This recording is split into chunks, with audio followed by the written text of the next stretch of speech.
If you're keeping your fiddle leaf fig indoors, if the light is too low, growth becomes weak, new leaves stay small, and older leaves begin to drop because the plant can no longer support them. When we bring them indoors, we treat them like low-light tropicals. Human eyes adjust to darkness incredibly well, so a corner 5 feet away from a window looks bright to us. To your fiddle leaves, that distance is a literal shadow. Indoors, place it as close to your brightest window as possible. In nature, young plants grow beneath taller trees, but as they mature, they stretch upward and eventually receive several hours of bright sunlight every day. Even this plant gets direct morning light for a few hours, and that's okay. Late afternoon direct sun is also beneficial if it's not too harsh. The more mature a plant is, more direct light it can handle. So, if you're placing outdoors, place it in shade of a tree or patio. If it's getting few hours of direct morning or evening sunlight, that's a perfect spot for them.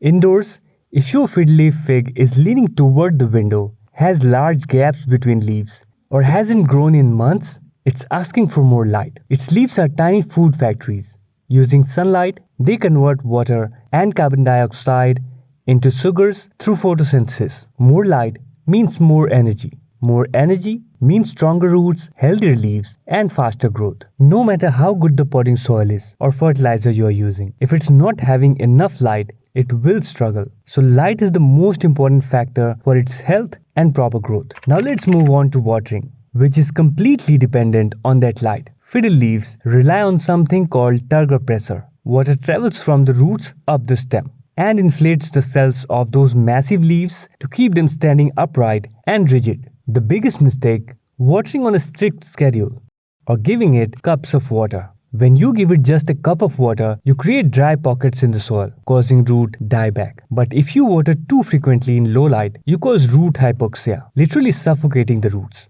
Without oxygen, the roots rot and can no longer pump water up to the top. This is the great paradox of fiddle leaf. An overwatered plant with rotted roots looks exactly like an underwatered plant because the leaves lose turgor pressure and droop. When watering your plant, drain the soil entirely until water pours out of the drainage holes. Then, do not touch it again until the top 25% of the soil are completely dry. In high light, this might be every 7 days. In lower light, it could be 14. Listen to the soil, not the calendar.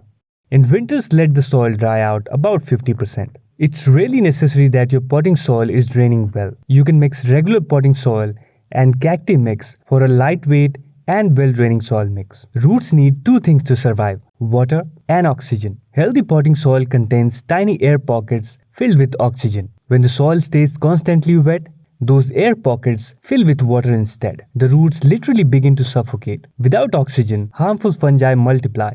Roots start rotting, and the damaged roots can no longer absorb water. An overwatered fiddle leaf fig often looks thirsty, with drooping leaves and yellowing foliage, even though the soil is soaking wet. On the other hand, letting the soil stay bone dry for too long causes the plant to conserve water by dropping its older leaves. So don't water because it's Sunday, water because the soil is ready. And remember this, light and watering always work together. A plant sitting in bright light uses water much faster. The same plant kept in a dark corner may stay wet for weeks, greatly increasing the risk of root rot. That's why copying someone's watering schedule rarely works. The right amount of water depends on how much light your plant receives.